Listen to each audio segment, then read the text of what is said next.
Mani sauc Alisona, viņa sauc Mārīte. Un mēs esam klases pianists, vislabākās dēlzenes. Un ko man vēl teikt?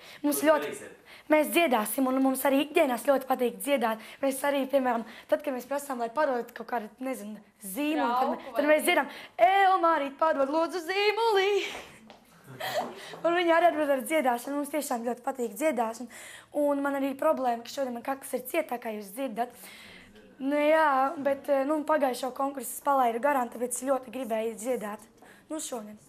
Nu jā, tāpēc mēs atnācām vienalga, kakls ir ciet, vai celis ir deformēts no svēpošanas vienalga.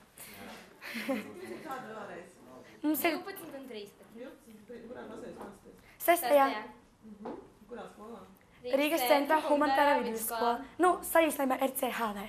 Ar ko jūs vēl nodarbojaties? Mēs vēl nodarbojamies ar klavieres spēlēšanu. Jā, abas divas.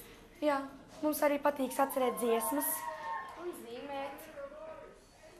Skaidrs, jūs arī tās dziesmas kaut kā tur mācāties pie kāda skolotāja, vai jūs vienkārši pašas mācāties paši? Nē, nu es eju vokālā studijā. Jā, bet parasti mēs tā kā dziesmas paši tā kā kopā mācāmies divas tā tikai. Jā. Un jūs divbalsīgi viņas dziedat vai jūs vienā? Tas ir kā kura brīdi. Jā. Skaidrs. Dziedāsim.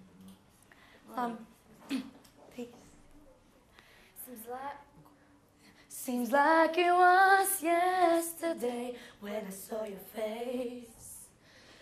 You told me how proud you were, but I walked away. If only I know what I know today. Oh, oh.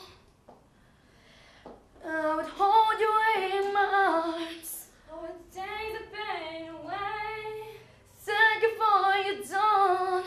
Forgive all your mistakes.